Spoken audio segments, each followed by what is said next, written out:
Today, we're going to talk about something a little strange, the idea of ultra-processed people. Now, it's a play on the term you might have heard, ultra-processed food, and it all comes down to one really powerful and kind of scary idea. You know that old saying, right? You are what you eat? We've all heard it a million times. And it's true. Our bodies are literally built out of the molecules from the food we consume. But here's the thing. What happens when the stuff we're eating starts to get a little fuzzy? I mean, really think about that. What if the bulk of our diets are made up of substances that our bodies just weren't designed to handle? That's the huge central question we're going to unpack today. To really get a handle on the strange power of these substances, let's start with a story. It's about a 3-year-old girl, and it just perfectly illustrates the kind of challenge we're all facing. Okay, so meet Lyra. Her typical breakfast is pretty simple, pretty wholesome, just some boiled oatmeal. You know, a normal kid with a pretty healthy diet. But then, one morning, something completely different happened. Her dad, who's an author, was actually doing an experiment on himself, eating a diet packed with this ultra-processed food, or UPF. And when Lyra saw him with a box of that sugary cereal, a switch flipped. She had to have it. We're talking a full-on tantrum until she got her way. And this is where it gets really weird. When her dad finally put the bowl down in front of her, she didn't just dig in. She leaned in super close, put her ears right up to the bowl, closed her eyes, and just seemed to go into this hypnotic trance. She was completely captivated by this stuff. Now get this. The box recommends a 30-gram serving for a grown adult. Lyra, this tiny kid, ate almost the entire bowl and she would not be stopped. It was like her natural "I'm full" signal was just broken. This wasn't just a kid enjoying a treat, it looked a whole lot more like an addiction. So, what on earth was in that cereal?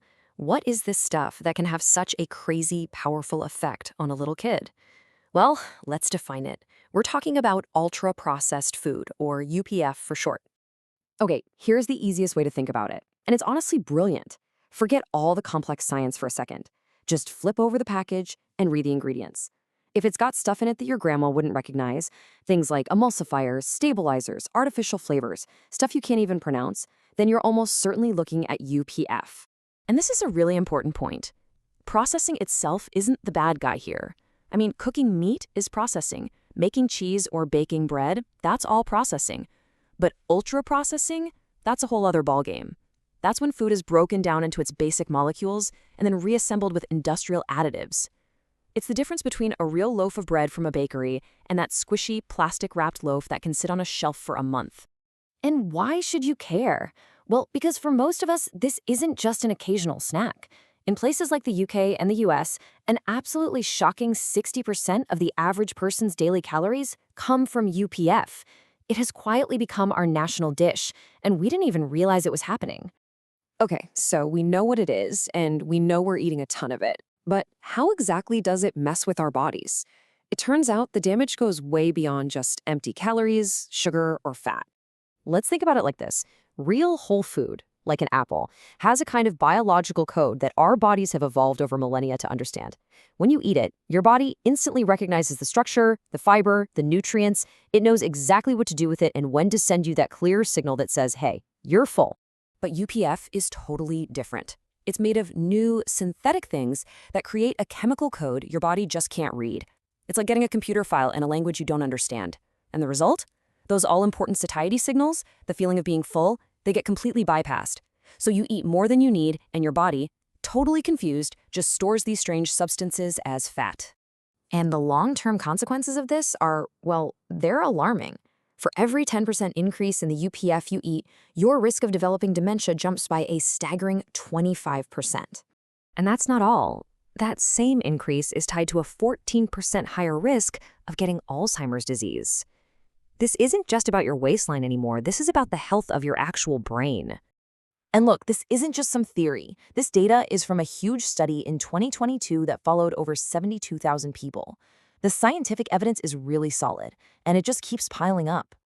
But the harm from UPF isn't just personal. It actually ripples outward, and it affects our societies and even the planet. The impact is so much bigger than most of us realize.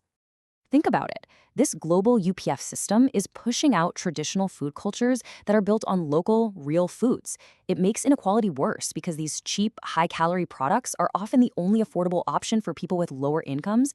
And environmentally, the industrial farming required to produce UPF ingredients is a major cause of biodiversity loss and is the second largest emitter of greenhouse gases. This is a massive systemic issue. Okay, I know. That's a lot to take in, and it's easy to feel kind of powerless. But knowledge is the first step, right? And the good news is we can absolutely start to take back some control. So what can we actually do? Well, the solution isn't about being perfect. It's about making small, conscious changes. Maybe try to cook just one meal a day from scratch.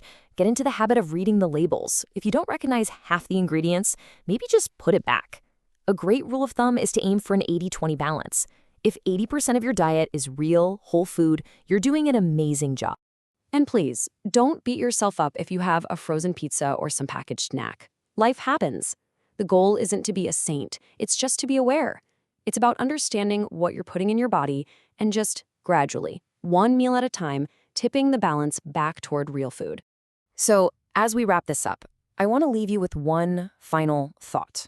This isn't about starting some crazy diet tomorrow. It's not about a massive overhaul.